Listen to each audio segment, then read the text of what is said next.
Hey looters, Flutes here again. Today I want to talk to you about a subclass that I find very unique and fun. It's the Paladin Oath of Conquest, today on Flutes Loot.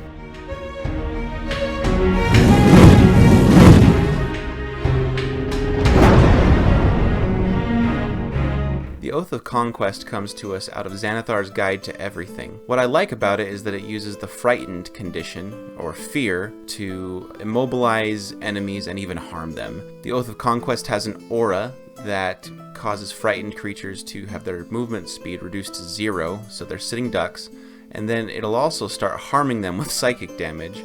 So they basically end up stuck next to the Oath of Conquest Paladin, the Conquester, let's say, and the Conquester can attack them while the frightened foes have disadvantage on attacks and skill checks within line of sight of the source of the fear, as well as the inability to move closer. And so even without the Paladin's aura, the frightened condition is pretty powerful. So think about it for a moment. There are not a lot of character choices that reward you from using fear spells or the frightened condition that like supplement it to make the condition better for you to impose on foes.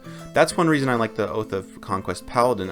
I'd like to see more subclasses that buff different conditions or different spells and like incentivize you to use things that don't get used as much. And maybe in your game people enjoy the frightened condition and they know how powerful it is, but most people would rather just blow something up with a fireball than use like a cone of fear effect of the fear spell. I enjoyed watching Toonami as a kid, and that's where I was introduced to anime, and there was one called Rurouni Kenshin, and one of the first main antagonists of that series is named Urojine, and he is like a relic of a war that has ended, but he still continues to kill. And he uses an ability where he can freeze people with his fighting spirit.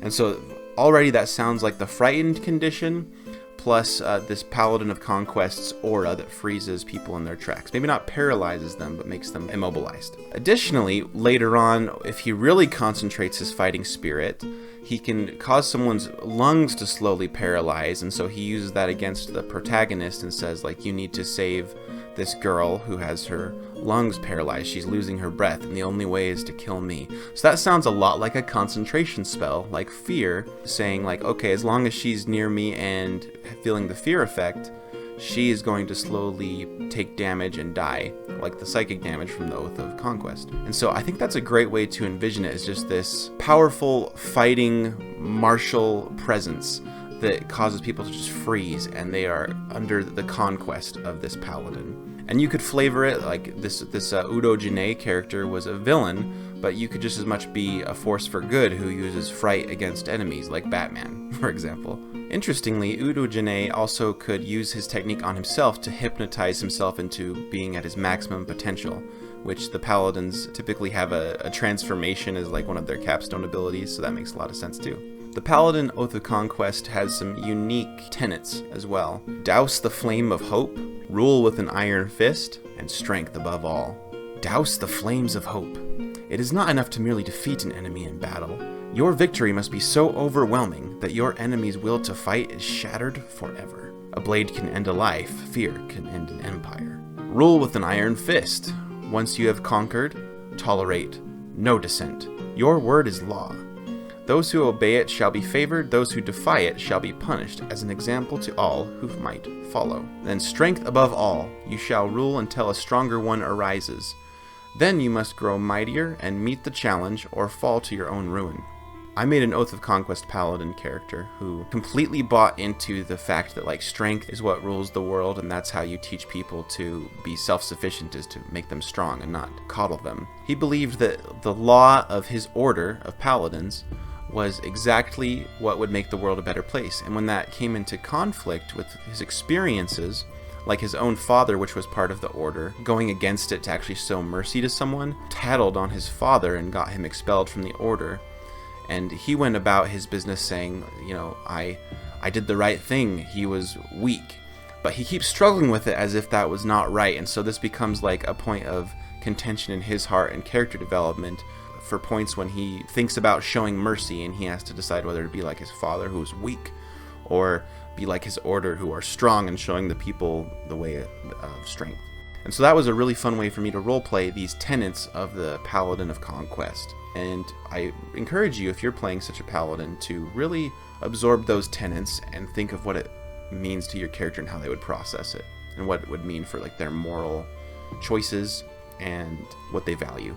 The Oath of Conquest also receives interesting oath spells like Command, Hold Person, Bestow Curse, Fear, gotta have that one for the auras I mentioned before, Dominate Beast, Dominate Person, that's pretty cool, to be able to dominate people and bend them to your will. Stone Skin, and Armor of Agathis, which is an excellent buff spell and offensive spell for those that are fighting you. I like that this Oath of Conquest incentivizes you to invest in charisma for your spell casting, because you want to make people afraid of you. You don't just want to invest a little bit for your saving throws like a normal paladin does, or just focus on your strength and constitution with a little bit of charisma because you don't do much spell casting. That's what a lot of paladins do, but this type of paladin has a very specific path it can take with fear that incentivizes you to force those saving throws on people and try to frighten them. There's also a few races that I recommend for the Oath of Conquest. There's obviously many that can work as a paladin, but there are a few that have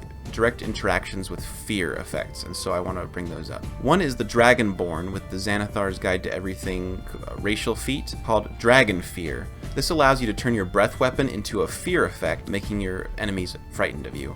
Next is the Fallen Angel race from Volo's Guide to Monsters, the Aasimar. The Fallen Aasimar has a necrotic shroud that causes a fear effect, a minor one, but still, it's fear. Next, the Tiefling in Mordenkainen's Tome of Foes gets a few variants, particularly for Levistus and Glesia, that gives them additional smite spells. So that's very relevant, especially if they are fear-inducing smite spells, or enabling you to otherwise just smite more. Oh well, that's always good. I recommend the Oath of Conquest Paladin use a polearm because then they have reach to keep foes at bay, while their frightened condition and Paladin aura keep foes immobilized from a safe distance. And so if they don't have a reach weapon to attack back, you are going to give them a really hard time. And then even if they do get over the fear, you could be moving back so you're not too close to them until your next turn when you move in to attack again, that sort of thing. There are several feats that may enhance the Oath of Conquest Paladin's effectiveness, like Warcaster to make sure that you don't lose concentration on spells that are inducing fear on your foes. Polearm Master so that you can get an additional bonus action pommel attack with your polearm that does qualify for another smite opportunity. So even though it's just a d4, you can still do a smite and do a heap of damage with just your bonus action if you weren't using your bonus action already. If you cause someone to be frightened of you but they're not within your aura, you want to be able to dash up to reach them as they're trying to run away from you. So feats like the Charger feat can enable you to dash while still attacking them. There are other obvious choices too, like Great Weapon Master, Inspiring Leader, Mobile, Sentinel. There's many great choices for the Oath of Conquest Paladin to make them more effective. But remember, you do want to increase your charisma as well, so you may spend a lot of your ability score improvements buffing your stats and just get a few core feats that help enable your playstyle. I'm going to create another video on the frightened condition specifically and how effective it can be in combat for your D&D games. So that will help enhance your love of the Oath of Conquest Paladin. Once you've seen that video, the two really go hand in hand. So I hope that I've given you some incentive to use the Oath of Paladin Conquest, whether it's an evil or a lawful good character. There's just so much you can do with it, and it's so unique to D&D. I hope we get more subclasses like this in Tasha's, which is coming out soon. That's it for this video, so cast a message in the comments below so that we can have a conversation about this Oath of Conquest Paladin. I'd love to talk about it. And make sure that you subscribe and check out our website, flutesloot.com. We have articles on this very topic. And last of all, have a happy Halloween. Thanks, looters. I'll see you next time.